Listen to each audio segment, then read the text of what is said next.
खुशामदीद, आदाब, good morning, अस्सलाम वालेकुम। आप सबको हमारी तरफ से हो। आप इस वक्त प्रोग्राम देख रहे हैं सलाम जेके गुलिस्तान न्यूज़ का मॉर्निंग शो और मैं हूं आपका मेज़बान इशफा गौहर। खुशामदीद, वेरी गुड मॉर्निंग। मैं हूं आसिफ रशीद। सभी नाजरीन, आज की नशरियात में कुछ अहम तरीन बातें आपके साथ ज़रूर करनी है। आज इतवार का दिन है, आप घर में हैं। मौसम का मिजाज भी जम्मू कश्मीर के अंदर बदला बदला है। न सिर्फ जम्मू कश्मीर के अंदर बदला बदला है बल्कि नॉर्थ इंडिया में जब आप पंजाब की ओर आएंगे, हरियाणा की ओर आएंगे और दिल्ली आएंगे तो आपको पता लगेगा कि सुबह मौसम का मिजाज किस तरीके का बदला बदला होता है। और धुंध काफ़ी ज़्यादा इस वक्त जम्मू के अंदर भी कई इलाकों के अंदर देखने को मिली है और उसके साथ साथ नॉर्थ स्टेट्स के अंदर जिनमें पंजाब, हरियाणा और दिल्ली है, बहुत ज़्यादा सुबह सुबह धुंध जो है वो देखने को मिल रही है, जिसकी वजह से दर्जे हरारत में भी नुमाया कमी सुबह सुबह नज़र आ रही है। तो जब आप चाय की चुस्कियाँ ले रहे हैं, मौसम का मौसम से लुत्फ़अंदोज़ हो रहे हैं और आज का दिन काफ़ी इंतहाई अहमियत का हामिल है, क्योंकि अब छठा मरहला जो है DDC इंतखाबात का आज जम्मू कश्मीर के अंदर हो रहा है और मुख्तलिफ मरकज़ पर सुबह से ही लगातार वोटरों की एक लंबी लाइनें जो है वो देखने को मिल रही हैं। कश्मीर और श्रीनगर, जम्मू के अंदर लगातार इस तरीके की तस्वीरें और ख़बरें जो है मिली हैं। थोड़ी देर में वो सारी तस्वीरें और वो सारी ख़बरें आपके सामने रखेंगे। उसके साथ साथ जम्मू कश्मीर के अंदर बल्दियाती निज़ाम के साथ साथ माशती निज़ाम पर क्या कुछ चल रहा है उस पर गुफ्तगू करने की कोशिश करेंगे। कुछ अहम तरीन मौज़ूआत मुल्की सतह के हैं, उस पर हम बात करेंगे इस उम्मीद के साथ कि आने वाले इस प्रोग्राम में जितनी भी देर तक हम आपके साथ रह पाए आप हमारा साथ दे पाएंगे। और आप इस नशरियात को जहाँ TV पर इस वक्त देख ही रहे हैं, TV के साथ साथ आप सोशल मीडिया प्लेटफॉर्म का भी इस्तेमाल करेंगे। और सोशल मीडिया के लिए आप याद रखिएगा, जो आपकी यादाश्त के लिए हम एक बार फिर बता देते हैं कि आप हमारे साथ हमारे 2 ऑफिशियल फेसबुक्स पर ज्वाइन कर सकते हैं। और फेसबुक पेज जो हमारे हैं गुलिस्तान न्यूज़ लाइव फीड और गुलिस्तान न्यूज़ चैनल का, उस पर आप बराह रास्त नशरियात इस वक्त देख रहे हैं। आप इंस्टाग्राम, ट्विटर, व्हाट्सएप के ज़रिए हमारे साथ ज्वाइन कर सकते हैं। आप बराह रास्त ख़बरें पढ़ सकते हैं। आप हमारी ऑफिशियल वेबसाइट www.gulistannews.in पर आएंगे, लॉगिन करेंगे, वहाँ पर आप 2 तरह का मामला देख सकते हैं। तो खबर पढ़ भी सकते हैं और साथ साथ खबरें पढ़ने के साथ साथ आप TV जो लाइव नशरियात है इसको भी अपने मोबाइल पर बराह रास्त देख सकते हैं। तो ये सारे ज़रिए हैं जहाँ पर आप हमसे ज्वाइन कर सकते हैं। हम आपसे बात करेंगे, अगर बराह रास्त बात नहीं होती है लेकिन जो जो बातें आप हम तक पहुँचाते हैं उन्हें हम बराह रास्त प्रोग्राम में भी शामिल हाल कर देते हैं। तो आपसे दरख्वास्त की जब आप आपके साथ गुफ्तगू कर रहे हैं तो आसपास के मौसम के मिजाज के बारे में भी हमें आप अपडेट करेंगे। हो सके तो कुछ तस्वीरें भेजिएगा जिन्हें हम TV पर भी चला सके और जिन्हें हम अपने सोशल मीडिया प्लेटफॉर्म्स पर भी डालें, ताकि लोगों को पता लगे कि जम्मू कश्मीर के अंदर मौसम का मिजाज किस तरीके का है और कितनी खूबसूरत इस वक्त जम्मू कश्मीर की रियासत लग रही है इन सर्दी के अयाम के दौरान। चलते हैं आगे और ख़बरों का पिटारा खोल देते हैं और बात नई दिल्ली से शुरू करते हैं। और नई दिल्ली की बात इसलिए बड़ी अहम है क्योंकि लगातार धरना चल रहा है। दिल्ली के बॉर्डर पर धरना चल रहा है, दिल्ली के अंदर मीटिंग्स चल रही है। बिल्कुल, एहतजाज के आज 3 हफ्ते मुकम्मल हो चुके हैं। दिल्ली की सरहदों पर उत्तर प्रदेश की गाजियाबाद के साथ सरहदें लगने वाली और दूसरी तरफ पंजाब और हरियाणा के अंदर भी एहतजाज में शिद्दत लाई जा रही है। हुकूमत ने किसानों को एक बार फिर मुज़ाकरात की पेशकश जरूर की है, जितना जल्दी हो सके मीटिंग्स की कोशिशें हो रही हैं, लेकिन दूसरी तरफ किसानों के एहतजाज के 3 हफ्ते मुकम्मल हो चुके हैं और इस एहतजाज में मजीद शिद्दत देखने को मिल रही है। हुकूमत को इंतबाह दिया गया है कि अगर वो उनके मुतालबात को फौरी तौर पर नहीं सुनती है, संजीदगी का मुजाहिरा इस मौके पर भी अगर नहीं होता है तो इस एहतजाज में शिद्दत देखी जाएगी।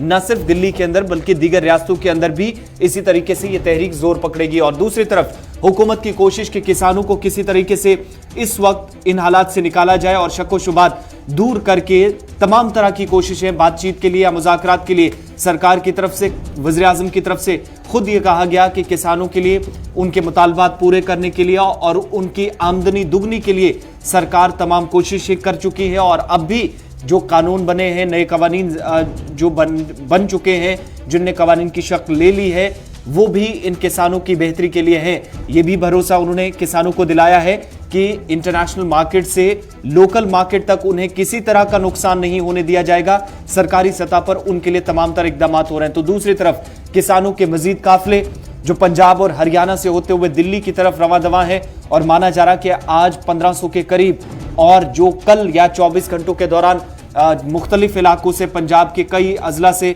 और भी किसान दिल्ली की तरफ गामजन है, वो आज दिल्ली पहुंच सकते हैं। हालांकि जो स्टेट बॉर्डर्स हैं वहां पर उन्हें नहीं रोका गया है और ऐसे में उम्मीद की जा रही है कि बड़ी तादाद में किसान मजीद आज इकट्ठे हो सकते हैं और दिल्ली की तरफ रवाना होंगे।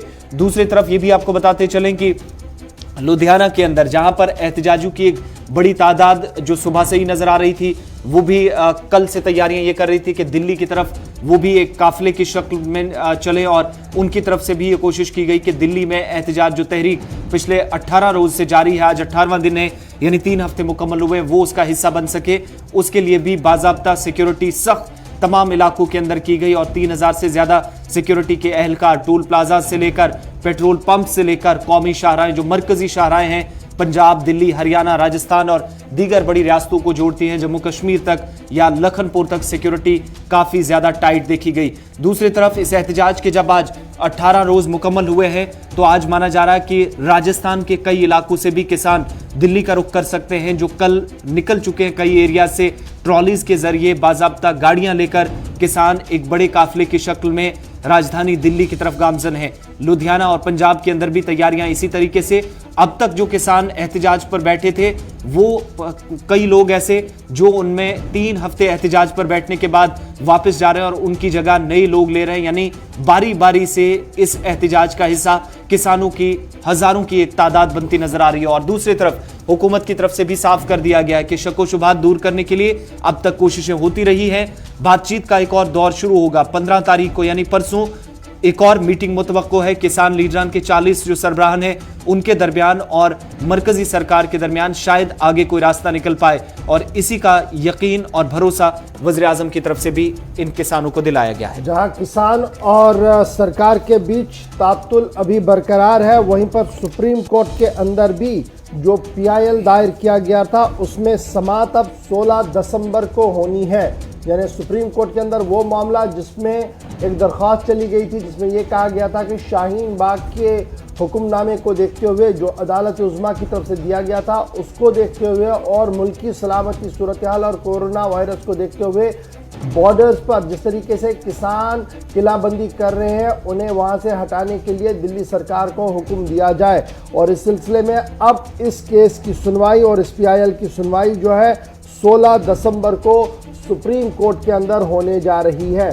इधर आज सभी लोगों की नज़रें जो है वो दिल्ली जयपुर शाहराह पर लगेंगी, जहां पर कल रात से ही किसानों की टोलियां जमा होती हुई नज़र आ रही है। और यही वजह है कि जयपुर शाहराह को किसान करेंगे ब्लॉक और बॉर्डर पर हिफाजती इंतजामात को किया गया है मज़ीद सख्त। नई ज़री कवानीन के खिलाफ 18 दिन से एहतजाज कर रहे किसान आज दिल्ली जयपुर शाहराह को ब्लॉक कर सकते हैं। और ये किसानों का इस तरीके का प्रोग्राम पहले ही दिया गया था और यही वजह है कि पुलिस ने बॉर्डर पर हिफाजती इंतजामात को सख्त कर दिया है और भारी तादाद में पुलिस एहलकार तैनात कर दिए गए हैं। दिल्ली की ज़्यादातर सरहदों पर किसान धरने पर बैठे हुए हैं। हुकूमत के साथ 6 दौर की बातचीत हो चुकी है लेकिन इसका कोई नतीजा नहीं निकला।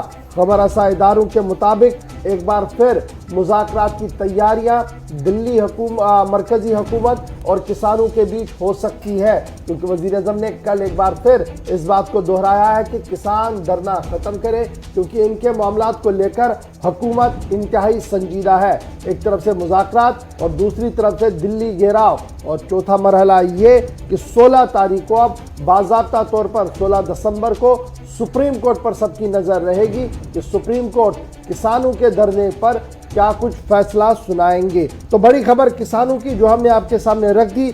इसके बाद बढ़ते हैं आगे, क्योंकि किसानों का मामला दिल्ली में थमता हुआ नज़र नहीं आ रहा है, लेकिन किसान तहरीक के साथ वाबस्ता लोगों पर यह इल्ज़ाम भी है और हुकूमत में बैठे जो जिम्मेदार हैं वो लगातार ये इल्ज़ाम लगा रहे हैं कि किसानों की जो जद्दोजहद है वो किसानों के हाथ से बाहर निकल गई है और एंटी नेशनल एलिमेंट्स यानी कौम दुश्मन अंसर जो है उनके हाथ में चली गई है। और यही वजह है कि अब वो इस प्लेटफॉर्म का नाजायज़ इस्तेमाल कर रहे हैं।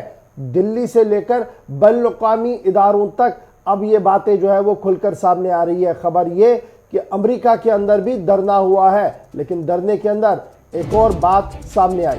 बिल्कुल, वॉशिंगटन डीसी के अंदर जहां पर किसानों के हक में एहतजाज हुआ है, यहां पर भी सैकड़ों की तादाद में लोग बाहर निकले, लेकिन एहतजाज के दौरान यहां पर वॉशिंगटन डीसी में महात्मा गांधी के मुजस्मे की तौहीन की गई है। एहतजाजियों ने मुजस्मे पर खालिस्तान का झंडा भी फहराया और वॉशिंगटन डीसी में भारत का हिंदुस्तान का जो सफारत खाना है उसके बाहर एहतजाज दर्ज कराने की कोशिश हुई। एक बड़ी तादाद में लोग जो खालिस्तान के झंडे फहरा रहे थे और इस बीच महात्मा गांधी के मुजस्मे पर, इस मूर्ति के ऊपर भी इन लोगों की तरफ से यहां पर झंडा फहराया गया, जिसके बाद सवाल काफी ज्यादा उठाए जा रहे हैं। और इसी का जिक्र बार बार मरकजी सरकार कर रही थी कि शरपसंद अनासिर या ऐसे लोग जो इस तहरीक की आड़ में मरकजी सरकार को निशाना बना रहे हैं, और कई लोगों को इस वक्त किसान तहरीक में शामिल करके उनको गुमराह भी किया जा रहा था, जो कल देर शाम तक भी इल्जाम दिल्ली के अंदर लगते रहे। और इस एहतजाज में जहां पर एक बड़ी तादाद में लोग मुख्तलिफ हिस्सों से भारतीय सफारत खाने के सामने इकट्ठे हुए और देर शाम यानी भारतीय वक्त के मुताबिक आप देखेंगे तो वॉशिंगटन डीसी का अलग वक्त, दिन का वक्त था, और यहां हिंदुस्तान के अंदर सुबह होते होते ये तस्वीरें सामने आई है जो आप देख रहे हैं। ये वॉशिंगटन डीसी बाहर की तस्वीरें हैं जहां पर हिंदुस्तानी एम्बेसी के अंदर, सफारत खाने के बाहर ये एहतजाज दर्ज कराया जा रहा था। किसानों के सपोर्ट में ये लोग बाहर आए थे, लेकिन इस दौरान ऐसे मनाजिर देखने को मिले जिसे लेकर काफी सवाल भी अब मरकजी सरकार दिल्ली से लेकर वॉशिंगटन डीसी तक उठा रही है। और माना जा रहा है कि इस पर भारत की तरफ से कोई एम्बेसी के बाहर जो ये तोड़-फोड़ हुई है, जहां पर तौहीन की गई है महात्मा गांधी के मुजस्मे की, इस पर शायद ऑफिशियल स्टेटमेंट भी बाद दोपहर सामने आ सकता है। और कौन लोग ये थे उनको आइडेंटिफाई करने की भी बात सरकार की तरफ से या हुकाम की तरफ से कही जा सकती है। एक तरफ जहां पर वॉशिंगटन डीसी के अंदर एहतजाज, तो इसी का बार बार जिक्र चूंकि मरकजी सरकार भी कर रही है या फिर मरकजी सरकार के वुज़रा बार बार निशाना भी इस चीज पर साध रहे थे।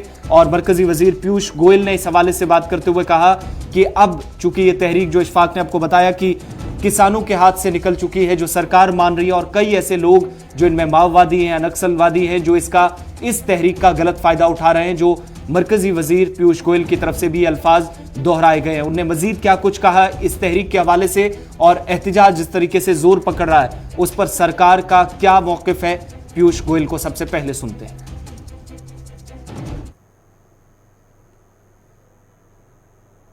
2400 घंटे हमारे किसानों के भाई बहनों के लिए खुले हैं। मैं समझता हूं अगर ये किसान आंदोलन माओवादी और नक्सल ताकतों से मुक्त हो जाए तो हमारे किसान भाई बहन जरूर समझेंगे कि ये किसान के बिल उनके हित में है, देश हित में है। और अगर उनको फिर भी कोई भ्रम हो, कोई शंका हो, तो हमारे द्वार 2400 घंटे खुले हैं चर्चा के लिए। मुद्दे से चर्चा होनी चाहिए, हर प्रावधान पे चर्चा के लिए सरकार तैयार है। और मेरा पूरा विश्वास है कि देश के किसान जो अधिकांश मात्रा में इसके साथ खड़े हैं, कुछ किसानों को कुछ संदेह था, उसका भी हमने समाधान 100% निकाल दिया जो हमें मीटिंगों के माध्यम से ध्यान में आया। फिर भी कोई चर्चा करनी हो, कोई बात पे उनको संदेह हो, लेकिन कभी भी कोई समाधान इस प्रकार से नहीं निकलता है कि बस एक ही बात बोल के आप उठ जाओ। इसीलिए हमको अब ध्यान में आ रहा है कि शायद ये आंदोलन किसानों के हाथ से निकल चुका है, उनके कंधे से ये माओवादी नक्सल ताकतें इस आंदोलन को चला रही हैं। तो सर उन पे कार्रवाई क्यों नहीं करती सरकार, जो नक्सल ताकतें हैं या खालिस्तानी ताकतें? ऐसी दूसरा शब्द तो मैंने नहीं कहा, मैंने नक्सल और माओवादी कहा। और नक्सल और माओवादी इनके एंटीसीडेंट्स हैं, कई सारे केसेस हैं इनके ऊपर अलग अलग जगह पे, वो चल रहे हैं। यहां पे तो वो नेगोशिएशन के लिए आते हैं। नेगोशिएशन को डिरेल करना बड़ा आसान है, सबको डरा दो, कमिटी बनाने को कोई तैयार नहीं है कि 5 लोग आए। कभी भी बातचीत तो 5-6 लोगों से हो सकती है, वो सबका विश्वास रहता है कि हमारे लीडर्स हमारा ध्यान रखेंगे।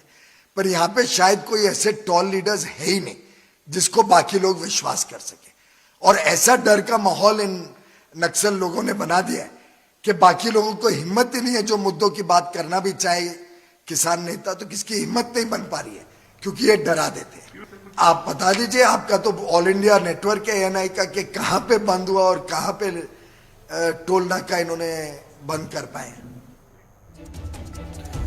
मरकजी वजीर पीयूष गोयल बात कर रहे थे किसान तहरीक के हवाले से, और इस बीच जो तोड़फोड़ वाशिंगटन डीसी के अंदर हुई है, जहां पर महात्मा गांधी के मुजस्मे की तौहीन की गई है। इस हवाले से भारत के हुक्काम ने भी इंडियन एम्बेसी की तरफ से अमेरिका के जो कानून नाफिज करने वाले इदारे हैं उनके जिम्मेदारान के साथ ये मामला उठाया है और देखने वाली बात ये होगी कि क्या उस पर रिएक्ट किया जाता है। लेकिन फिलहाल मुल्क के अंदर सियासत भी इस मामले पर गर्म होती दिखाई दे रही है और दिन भर आप देखेंगे कि इस पर काफी ज्यादा बहस मुबाहिसा होगा। ये तस्वीरें जो वाशिंगटन डीसी से भारत के सफारतखाने के बाहर की सामने आई हैं, दिन भर आज इस पर बहस मुबाहिसा और इल्जामात का सिलसिला भी जारी रहने वाला है।